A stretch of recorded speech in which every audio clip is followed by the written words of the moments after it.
What's going on, YouTube? Metal Complex here, and today I've got an interesting knife to show everybody. This is the Kizer Feist, and it's a front flipper. As you can see there, I've been practicing a little bit. If you watched my unboxing, you'll know that I was not the best initial front flipper. I really failed at that the first time I did it. Still not very good at it, but it is really cool. It's really fun. This is an interesting knife, so let's go ahead and talk about it here. This is the reverse Tanto version. There's actually another drop point version that you can get. They can both be found on Blade HQ for about $170. These are S35VN, you can see right there, and these knives are made in China. Kizer knives are made in China. We've got a titanium frame lock with some holes milled out there, steel lock bar insert, and bearings, which is becoming the norm. Or actually has been the norm in the knife world for a very long time. So, pretty cool knife. Let's go ahead and get some measurements here real quick. Go ahead and get that guy straightened up here. Okay, overall length on the Kizer Feist coming in at about 6.5 inches. Blade length coming in just under, total blade length coming in just under 3 inches. Probably, yeah, cutting edge coming in at exactly 2.75 inches. So this makes a really great sort of office carry or special occasion carry knife. Not too crazy, you know, not too aggressive looking, pretty small. It's just going to kind of work out for a lot of occasions like that. Let's go ahead and, now you know what? Let's do some size comparisons. We're going to move this down right here because we're zoomed way up again. Up against the Ontario Rat Model 1. Rat 1 coming in at 8.6 inches overall. How about the Spyderco Paramilitary 2? PM2 coming in at 8.3 inches overall. How about the Benchmade Griptilian, or in this case, the Ritter Hogue? Ritter Hogue coming in at 8 inches overall. And last but not least, we have the Spyderco Delica coming in at 7 inches overall. So you can see there, this is closer to the Spyderco Delica, but actually quite a bit smaller. You know what, just for fun, I'm going to throw in my Manix 2 in copper because I want to show you guys what the scale's doing. It's starting to patina. Only on the front though. Look at the back. Back still looks brand new. Just the front up against my leg is starting to patina. That'll be really fun to see how that evolves over time. Anyways, let's go ahead and jump in here. If you are new to my channel, what I like to do is laid back knife overviews and reviews. I review new models, I review old models, I like USA stuff, I like foreign made stuff. I'm generally not somebody who takes himself too seriously. It's more so just for fun and to give you a general idea of what I think of a knife, maybe before you purchase it for yourself. Or maybe you already own the knife that I'm reviewing and you're just looking to maybe validate your purchase. Either way, I welcome you. If you would like to support me and my channel, you can do so on my Patreon for just $1. There's a link in the description. Let's go ahead and move on here real quick. We'll weigh this guy. All right, total weight coming in at 2.57 ounces. That's going to make a lot of people happy. This is a super light knife. Try it again on the other side. 2.61 ounces. Let me do that again just because we had that. Yeah, 2.61 ounces. So very, very light. Let's go ahead and do the paper cut test. As usual, the paper cut test is not a definitive cutting test. It is simply designed to give you an idea of how sharp the edge is right out of the box. This knife was provided to me directly by the manufacturer, or rather the pass-around group that I'm involved with, but these knives do come from the manufacturer.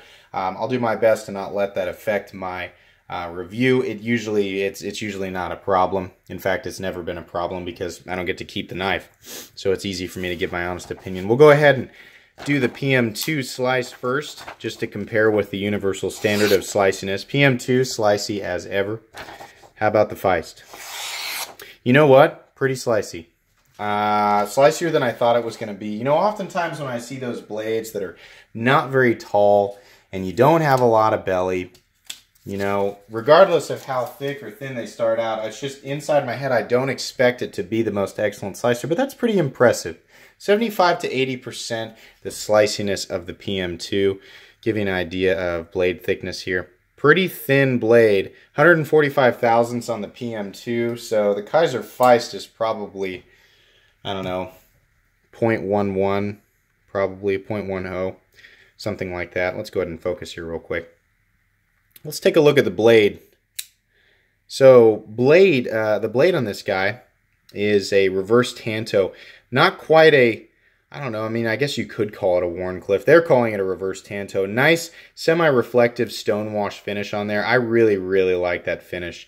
I've come to really enjoy that. You'll notice that the spine of the blade is actually crowned a lot like a Sebenza, so that's a nice touch too. Given the blade style, you can see there we do have the thickness of the blade carrying out to a point that should keep the tip nice and strong.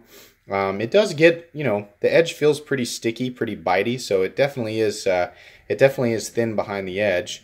Or, well, I wouldn't say super thin, but it's thin enough to get your slicey tasks done. Moving down to the frame of the blade here, or the frame of the knife, you can see that we've got what looks to be a bead blasted, or close to a bead blasted, sort of a matte tumbled finish on the handle scales here. A really nice plain polished pivot there, Torx head pivot. Normally I don't like holes in the handle, but the way that they did that's really classy. You know, it kind of starts with a big hole and moves down to a smaller one, and then you've got these little holes in between. It really looks nice, because this would otherwise be ultra plain. If you saw the original one, the drop point version of it, it's very plain. So if you don't like these holes and you want a plain one, you definitely can, but you're going to have to go with the other blade shape, the drop point blade.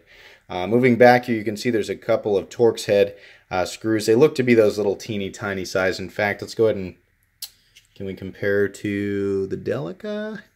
Yeah, I think they're the exact same size. Yeah, the itty bitty ones that like to strip out.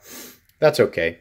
Nice simple backspacer that's just back here on, you know, maybe 20-25% of the knife handle, kind of curves around here to the butt. On the other side, you have a very simple sort of popsicle clip. It does the job. It's pretty robust, but it definitely does the job. Retention's good. Comes in and out of the pocket super easy because you've got the tip of this running the material of your pants along a smooth surface, so that's really nice. Hardware mirrors the front side, except you have the 2 screws for the steel lock bar insert. The knife is locking up at about 40-45%. Very smooth and perfect centering. And of course, as most of these newer steel lock bar inserts do, it acts as the over travel stop for the frame. So that's always nice. The action on this guy, given that it is a front flipper on bearings, once I got it figured out, it's nice and smooth. The detent on it, once you get kind of the angle, you know, what I'm doing is I'm building up tension here, letting my thumb connect with that jimping.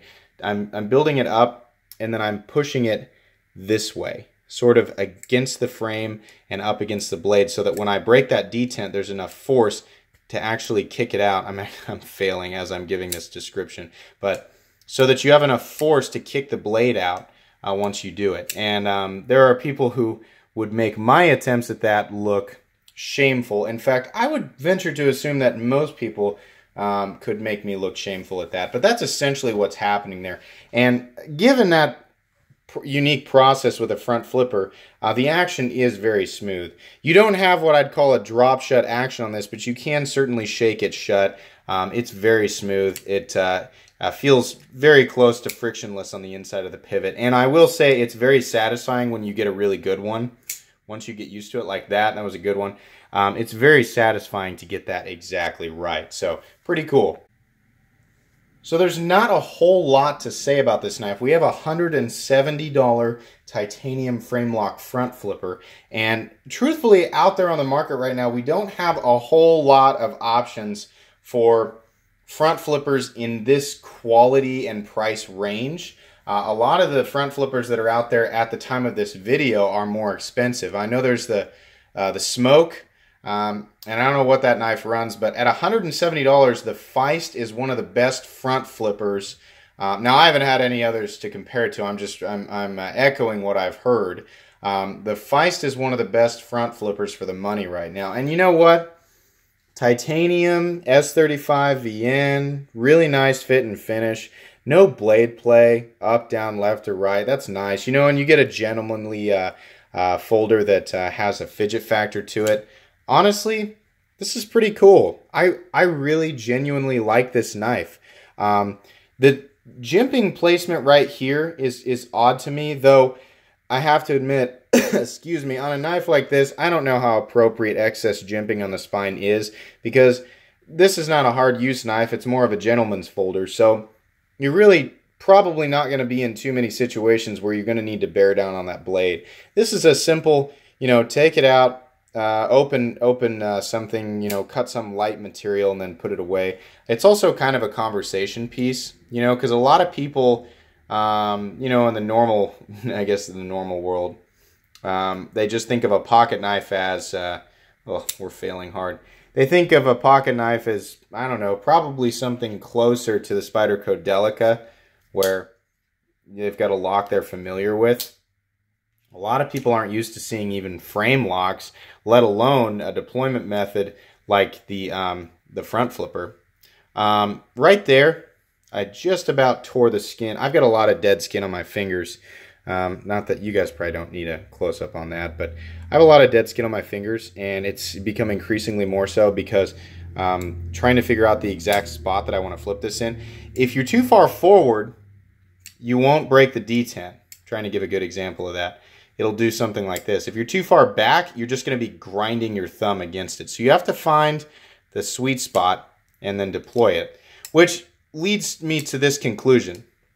The front flipper is not a deployment method that is designed to be better and more efficient than a thumb stud, you know, or a flipper tab. It's just, I mean, that the thumb stud deployers are kind of a natural. Your hands are already kind of in position. As soon as you grab the knife here, your thumb is so close to that deployment mechanism that it comes naturally. Now, your hands are in similar position with a front flipper. The problem is that finding exactly the right spot, and I'm sure you'll get better over time, but I find that no matter how often I practice with it, I'm putting a little bit more effort and a little bit more attention into finding that sweet spot before it deploys. And about 20 to 30% of the time, I'm messing it up or grinding my thumb into it. So that's really my only nitpick. That, and it's a little bit slippery because there's no real form on the handle. It's just, it's a popsicle, you know. It's very smooth. It's very nice to the touch. It's very nice to hold on to, making it an excellent gentleman style folder. So there's really no need for excess curvature or, you know, wild ergonomics on a knife like this.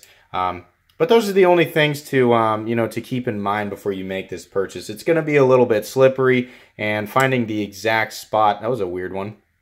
Finding the exact spot for your finger to want to deploy that the way that it's meant to be deployed is going to be kind of a chore sometimes. But truthfully, at $168, yeah, I can absolutely recommend this knife. If you're looking for a front flipper, I think this is one of the best ones out there, and it's made with great materials. It looks nice. It's a nice conversation piece. It's going to satisfy that need, that fidget factor need, you know, for a lot of people. And honestly, I like this blade shape the best. This is exactly the version that I would get for myself if I was wanting to purchase this. I think this is really, really cool.